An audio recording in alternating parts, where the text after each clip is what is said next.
Hello மக்களே, channel 5 cinema பார்த்துட்டு இருக்கீங்க. நான் உங்கள் விஜய் கிருஷ்ணா பேசிக்கிட்டு இருக்கேன். இந்த செக்மெண்ட்டில் நம்ம எதை பார்க்க போகிறோம்னு பார்த்தீங்கன்னா, இன்னும் ஒரு மாதம் பக்கம் இருக்குது.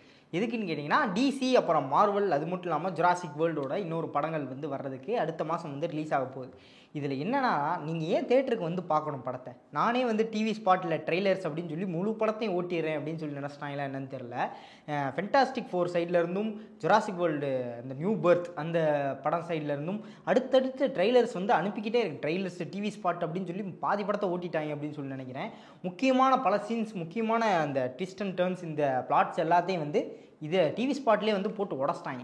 அப்படி இருக்கும்போது தான் சூப்பர்மேன் அப்படிங்கிற ஒரு படத்திலிருந்து பெரிதளவுக்கு எந்த விதமான ஒரு ஸ்பாய்லர்ஸும் வரல, புது டிவி ஸ்பாட்ஸும் வந்து நிறைய வரல அப்படின்னு சொல்லி நினச்சிக்கிட்டு இருக்கும்போது அவனும் இப்போது ஒரு 5 மணி நேரத்துக்கு முன்னாடி ஒரு சம்பவம் பண்ணியிருக்கான். அது என்னங்கிறத அப்புறம் சொல்கிறேன்.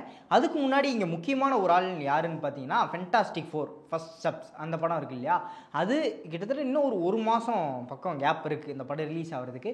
அதுங்களாட்டியுமே நிறைய பிளாட் டீட்டெயில்ஸ்லாம் வந்து கடைசியாக அந்த கடைசி ட்ரெய்லர் அப்படின்னு சொல்லி போட்டு உடச்சிட்டாங்க. அதில் என்னென்ன சொல்லியிருக்காங்க அப்படிங்கிறது தான் நம்ம இந்த வீடியோவில் பார்க்க போகிறோம். ஸோ ஃபஸ்ட்டு இந்த ட்ரெய்லர் எங்கே ஆரம்பிக்குதுன்னா, இதில் என்னென்ன இன்ட்ரெஸ்டிங்கான விஷயங்கள்லாம் சொல்லியிருக்காங்க அப்படிங்கிறத சொல்லிடுறேன். அந்த ஒரு ஷோவில் நம்ம ஃபென்டாஸ்டிக் 4 வந்து இன்ட்ரடியூஸ் பண்ணுறாங்க. இன்ட்ரடியூஸ் பண்ணும்போது நம்ம முன்னாடியே ப்ரெடிக்ட் பண்ண மாதிரி அவங்க கையில் வந்து ஒரு வாட்ச் இருக்குது. இந்த உலகத்துக்கு எதுவும் பிரச்சனை அப்படிங்கிற மாதிரினா அந்த வாட்சில் வந்து அலர்ட் வந்து அடிக்குது. எனக்கு தெரிஞ்சு இந்த அலர்ட் வந்து நம்ம இதுக்கு முன்னாடி சொன்னோம் இல்லையா, அந்த கைகாண்டோவோட ஒரு ஃபைட் ஆடில் வந்து சொல்லியிருந்தாங்க அப்படின்னு சொல்லி, அந்த ஃபைட்டோட அலர்ட்னஸாக தான் இருக்கும் அப்படின்னு சொல்லி நினைக்கிறேன். இந்த அலர்ட்டுக்கு அப்புறம் எல்லோரும் இவங்கெல்லாம் வந்து எப்படி ஃபைட் பண்ணுறாங்க ஒரு ஃபேமிலியாக சேர்ந்து இந்த ஃபென்டாஸ்டிக் 4 அப்படிங்கிறத காட்டுறதுக்காக இந்த ஒரு ஃபைட் வந்து இருக்க போகுது, இந்த கைகாண்டோவோட ஒரு ஃபைட். இந்த ஃபைட்டில் இன்ட்ரோ பண்ணும்போதே வந்து நம்ம மிஸ்டர் ஃபென்டாஸ்டிக் இவர் தான் அப்படின்னு சொல்லி இன்ட்ரோ பண்ணுறாங்க. அதுக்கப்புறம் நம்ம இன்விசிபிள் உமன் அப்படின்னு சொல்லிட்டு அவங்களோட பவர்ஸ்லாம் காட்டுறாங்க.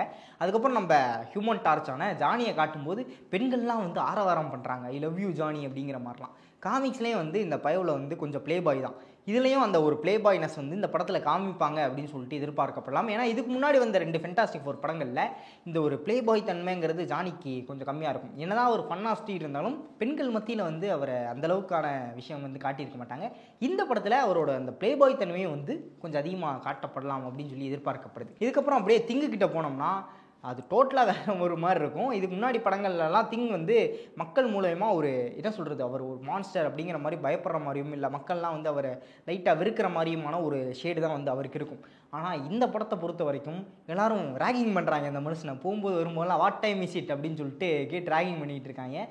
வெளியே மக்கள் தான் அப்படி பண்ணுறாங்கன்னா, இந்த பக்கம் ஜானியே வந்து நிறைய இடத்துல வந்து கேட்குற மாதிரியான விஷயங்கள்லாம் இருந்துச்சு. அது பயங்கர ஃபன்னாகவே வந்து அமைஞ்சிருச்சு. இதுக்கு அடுத்த விஷயம் என்னென்னு பார்த்தீங்கன்னா, நம்ம ஹெரால்டு கெலக்டஸோட ஹெரால்டான இந்த சில்வர் சர்ஃபர் வந்து இறங்கி வந்து கெலக்டஸ் கூப்பிட்றாப்புல, இந்த மாதிரி இந்த உலகத்துக்கு வந்து டேஞ்சர் அப்படின்னு சொல்லிட்டு அவங்க ஒரு வார்ன் பண்ணிட்டு போயிடுறாங்க. போயிட்டதுக்கப்புறம் நிறைய சீன்ஸ்லாம் வந்து அஃபிஷியலாக கெலக்டஸை வந்து காட்டியிருக்காங்க. அந்த உருவம் வந்து எவ்வளோ பெருசு இருக்கும் அப்படிங்கிற மாதிரி. ஒரு ஷாட்டில் வந்து பார்த்திங்கன்னா பூமிக்கு மேலே ஒரு ஸ்பேஸ்ஷிப் வந்து இருக்க மாதிரி தெரிய வருது. அதுதான் நம்ம கெலக்டஸோட வேர்ல்டு ஷிப் அப்படின்னு சொல்லிட்டு சொல்லப்படுது. அந்த கெலக்டஸோட வேர்ல்டு ஷிப்புக்கு இந்த சில்வர் சர்ஃபரை ஃபாலோ பண்ணிட்டு நம்ம ஃபென்டாஸ்டிக் 4 டீமே வந்து கிளம்பி போயிருக்காங்க அப்படின்னு சொல்லிட்டு தான் நினைக்கிறேன். கிளம்பி போகும்போது அந்த ஷிப்புக்குள்ளே நம்ம ஃபென்டாஸ்டிக் 4 போகிறாங்க. சில்வர் சர்ஃபர் வந்து முன்னாடி லீட் பண்ணிட்டு போகிறாங்க. எப்படியோ அவங்கள கன்வின்ஸ் பண்ணி நாங்கள் வந்து பேசி பார்க்குறோம் அப்படிங்கிற மாதிரி எதுவும் சொன்னாங்களா என்னமோ தெரியல. உள்ளே போகும்போது அந்த கெலக்டஸோட ஃபுல் லுக்கை வந்து காட்டுறாங்க. பயங்கர ஆர்மடப்பாக பயங்கர லைவாக வந்து காட்ட ட்ரை பண்ணியிருக்காங்க கெலக்டஸை. ஃபுல் அண்ட் ஃபுல் ஒரு சிஜி கேரக்டராக கொண்டு வராமல் எந்த அளவுக்கு ப்ராக்டிக்கலாக புல் பண்ண முடியுமோ அந்தளவுக்கு ஒரு ப்ராக்டிக்கல் லுக்கை வந்து கொடுத்துருக்காங்க. ஃபிசிக்கலாக அவ்வளோ சூப்பராக இருக்கார் அந்த லுக்கில் பார்க்கும்போது. அதே மாதிரி சைஸ் வேரியேஷன் நம்ம இதுக்கு முன்னாடி 2 ட்ரெய்லரில் வந்து பார்க்கும்போது என்னடா பூமிக்குள்ளே இங்கிட்ட அங்கிட்டு ஓடிக்கிட்டு இருக்காரு, இவ்வளோதான் கெலக்டஸோட சைஸா அப்படிங்கிற மாதிரி இருப்பா வந்து நிறைய ஃபேன்ஸ் மத்தியில் வந்து கேட்டிருப்போம்.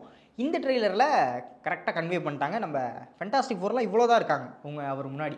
அவ்வளோ பெரிய ஒரு உருவத்தை வந்து பார்க்கும்போது கண்டிப்பாக எல்லோரும் ஷாக்காக அங்கே ஒரு ஃபைட் சீக்வன்ஸும் நடந்திருக்கும் ஆப்வியஸாக அப்படின்னு சொல்லி நினைக்கிறேன். இல்லை பேச்சுவார்த்தை பேச போய் அதுக்கப்புறம் ஃபைட்டாக மாறிச்சா என்னங்கிறது தெரியல. ஏன்னா அதுக்கு அடுத்த ஷாட்டே வந்து நம்ம எல்லோரும் வந்து பயங்கரமாக அடி வாங்கிட்டு மறுபடியும் அந்த ஷிப்புக்குள்ளேயே ஓடி வந்து அங்கேருந்தே எஸ்கேப் ஆகிற மாதிரியான ஒரு ஷாட் வந்து இருக்குது.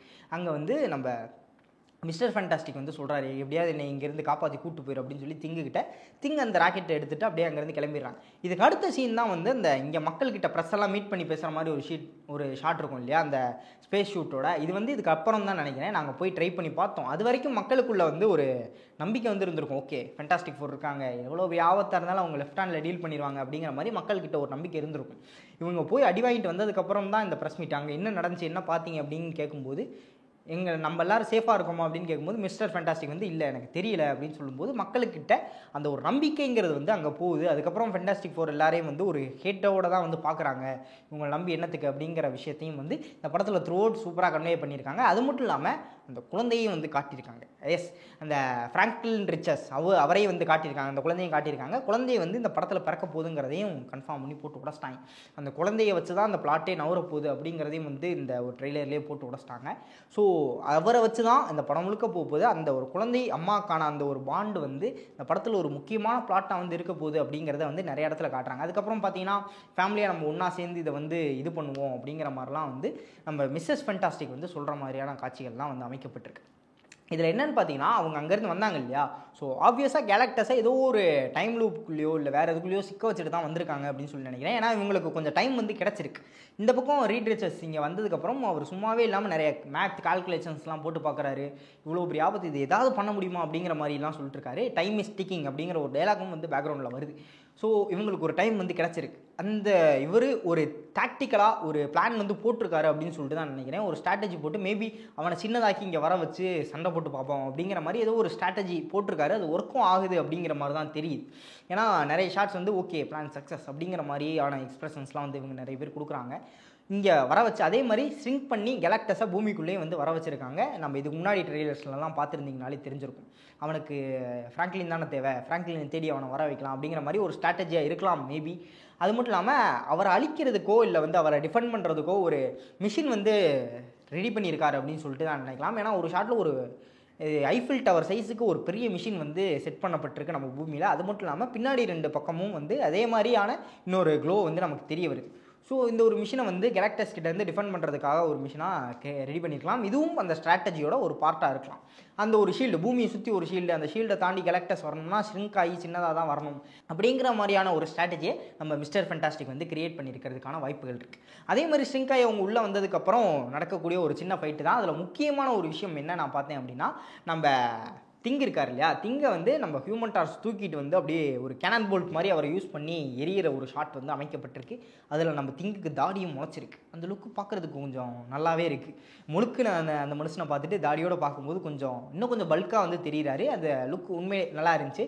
அதை ஹியூமன் டார்ச் தூக்கிட்டு வந்து அந்த போடுற ஷாட்டில் அவ்வளோ சீரியஸான ஒரு விஷயம் அங்கேயும் வந்து அவர் காமெடி பண்ணிக்கிட்டு இருக்காரு. அந்த வாட் டைம் இஸ் இட் அப்படின்னு சொல்லி கேட்டு ஏன்டா அந்த மனுஷனை டார்ச்சர் பண்ணுறீங்க அப்படிங்கிற மாதிரி தான் இருக்குது. அந்த சீன்லாம் பார்க்கும்போது உண்மையிலேயே ஃபன் எலமெண்ட் வந்து சூப்பராக ஒர்க் ஆகிருக்கு. அந்த ஜானிங்கிற கேரக்டர் எந்த அளவுக்கு ஃபன்னாக இருக்க போகுது அப்படிங்கிறதையும் வந்து இந்த ட்ரெய்லர்லேயே டீஸ் பண்ணிட்டாங்க.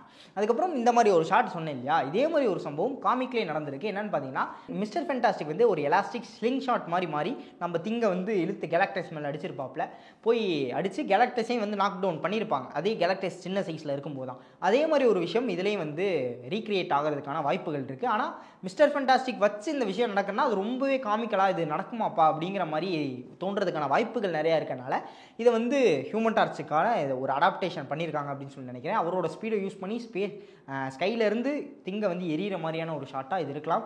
மேபி இங்கே கேலக்டஸ் நாக் டவுன் பண்ணப்படலாம் அப்படிங்கிற ஒரு விஷயத்தையும் லைட்டாக டீஸ் பண்ணிட்டு போயிருக்காங்க. அப்போ கேலக்டஸை நாக் டவுன் பண்ணிட்டாங்க, தோக்கடிச்சிட்டாங்க அப்படின்னா இவங்க ஏன் வந்து மறுபடியும் நம்ம எர்த் 616க்கு வரணும், அப்போ அந்த பூமிக்கு என்ன ஆச்சு, இவங்க தோத்துட்டாங்களா ஜெயிச்சிட்டாங்களா அப்படிங்கிற ஒரு சின்ன க்யூரிஸையும் வந்து பில்ட் பண்ணியிருக்காங்க இந்த ட்ரெய்லரில் அப்படின்னு சொல்லி நினைக்கலாம். அப்படி இருந்தாலும் தயவு செஞ்சு கேட்குறேன், இதுக்கு மேலே எங்களுக்கு ட்ரெய்லர் வேணாம் அப்படிங்கிற மாதிரி தான். ஏன்னா பாதி படத்தை இதிலே டீஸ் பண்ணிட்டீங்கன்னா அப்புறம் படத்தில் வந்து எதிராக பார்க்குறது அப்படிங்கிற மாதிரியான ஒரு கோவம் வந்து ஃபேன்ஸ் மத்தியில் எழுந்திருக்கு. போதும் மார்வல் போதும், இதுக்கு மேலே வந்து ட்ரெய்லரோ டிவி ஸ்பாட்ஸோ விட வேணாம். ஏன்னா கிட்டத்தட்ட இன்னும் 1 மாதம் பக்கம் கேப் இருக்குது. இப்போ சூப்பர்மேன் பார்த்துக்கிட்டிங்க அப்படின்னா வர 11ஆம் தேதி வந்து ரிலீஸ் ஆக போகுது தேட்டரில். அப்படி இருக்கும்போது அவனே இந்த அளவுக்கு ட்ரெய்லர்லாம் இல்லடா, இன்னும் 1 மாதம் வச்சுட்டு நீங்கள் ஏன்டா இதெல்லாம் பண்ணுறீங்க அப்படிங்கிற மாதிரி தான் இருக்குது. ஸோ சூப்பர்மேன் கதைக்கு வரும். அங்கே என்னன்னா இது வரைக்கும் ட்ரெய்லர் டிவி ஸ்பாட்ஸ் எதுவுமே விடல அப்படிங்கும்போது இப்போ 5 மணி நேரத்துக்கு முன்னாடி புதுசாக ஒரு டிவி ஸ்பாட்னு சொல்லி விட்டுருக்கேன். ஏன் நீயும் ஆரம்பிச்சிட்டியா, பயமாக இருக்குது எங்களுக்கு அப்படிங்கிற மாதிரி தான் இருக்குது. ஆனால் அந்த டிவி ஸ்பாட்குள்ளே போய் பார்த்தீங்கன்னா புதுசாக எந்த சீனுமே வந்து அவங்க காட்டல. இதுக்கு முன்னாடி ட்ரெய்லரில் டீசர்லலாம் காட்டியிருந்த சீன்ஸையே மட்டும்தான் கொஞ்சம் பட்டி டிங்கரிங் பண்ணி காட்டியிருக்காங்க. அது மட்டும் இல்லாமல் ஒரு டைலாக்ஸ் மட்டும் எக்ஸ்ட்ரா ஆட் பண்ணியிருக்காங்க. நம்ம சூப்பர்மேன் சொல்லக்கூடிய ஒரு டைலாக், ஆமாம் நானும் ஒரு ஹியூமன் பீயிங் தான், எனக்கும் லவ் இருக்குது, நானும் பயந்தேன், இந்த மாதிரியான ஃபீலிங்ஸ்லாம் வந்து எனக்கும் இருக்குது, அதுதான் என்னோட ப்ளஸ் பாயிண்ட் அப்படின்னு சொல்லிட்டு ஒரு டைலாக்லாம் சொல்கிறாரு. ஏன்னா நிறைய பேர் வந்து இந்த சூப்பர்மேன் படம் பார்க்கறதுக்கான ஒரு தயக்கம் என்னென்னா, நம்ம அந்த ஒரு காட் லெவல் பீயிங்காக வந்து பார்த்துட்டோம், அவர் இங்கே அடி வாங்குறாரு, வலிக்குது அவருக்கு, கஷ்டப்படுறாரு அப்படிங்கிறலாம் என்னடா சூப்பர்மேனை மனுஷன் மாதிரி மாற்றி வச்சிருக்கீங்க அப்படிங்கிற மாதிரி ஒரு ஃபேன்ஸ் மத்தியில் ஒரு எண்ணம் வந்து இருந்துச்சு.